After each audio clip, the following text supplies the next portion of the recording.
C'est l'une de ses dernières plaidoiries médiatiques. Éric Dupond-Moretti défend l'ancien maire de Levallois à l'ouverture du procès du couple pour fraude et corruption. Son mari, qui a 71 ans, il l'a découverte inanimée, qu'il a pensé morte. L'avocat pénaliste se fige lorsque Patrick Balkany l'interrompt alors qu'il répond à la presse. Ouais, c'est pas bien grave. Monsieur Dupond-Moretti, plutôt vers les caméras, c'est possible.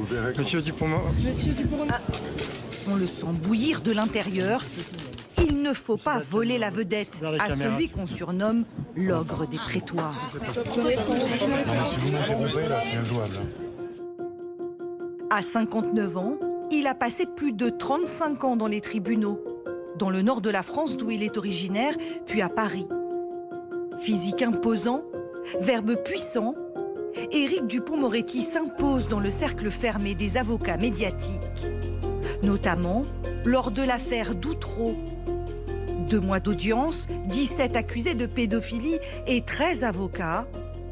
À l'époque, Éric Dussart et les journalistes qui suivent le procès n'en remarquent qu'un seul. C'est Dupond-Moretti qui a pris la tête de cette défense commune.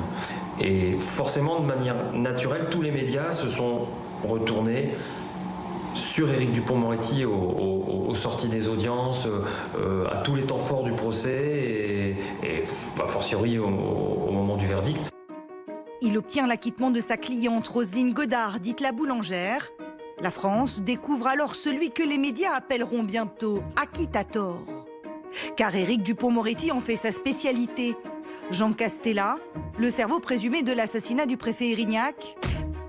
Jacques Viguier, le professeur de droit toulousain, accusé d'avoir tué sa femme. Georges Tron, l'ex-secrétaire d'État, accusé de viol. 145 acquittements à ce jour, un record. Mais pour en arriver là, l'avocat a sa stratégie.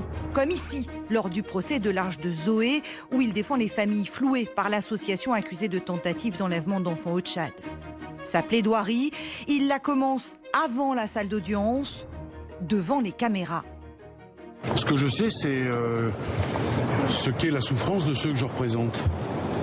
C'est-à-dire l'idée de recevoir un enfant, l'idée de l'adopter, l'idée de devenir père et mère, la préparation de la chambre, la préparation du lit, de la layette. Et pour ceux qui ont raté le début, il répète tout, au mot près.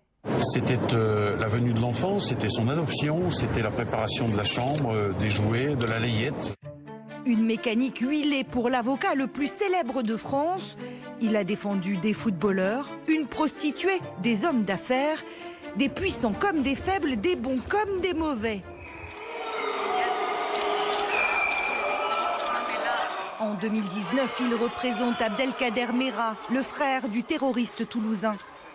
Une défense qui lui aura valu des insultes et même des menaces. Voilà, je vous demande de... Ça va, c'est bon. Je ne ferai pas de déclaration supplémentaire. Éric Dupond-Moretti peut-il défendre n'importe qui? Lorsque nous l'avions rencontré en tête-à-tête, il se confiait sur la ligne rouge qu'il refuse de franchir. D'abord qu'on ne me fasse pas défendre une cause.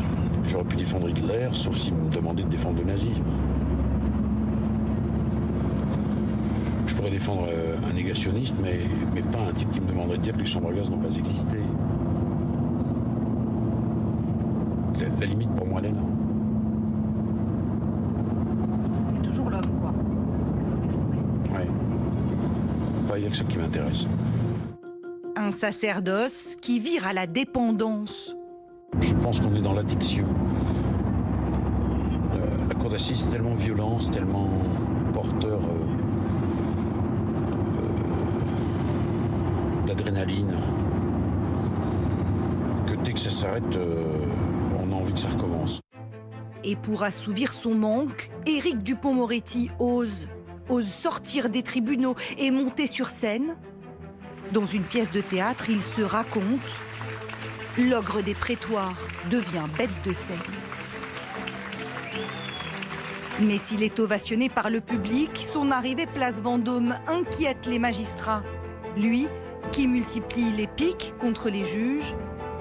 Une institution de faux cul, dit-il, un petit monde de l'entre-soi et de l'irresponsabilité.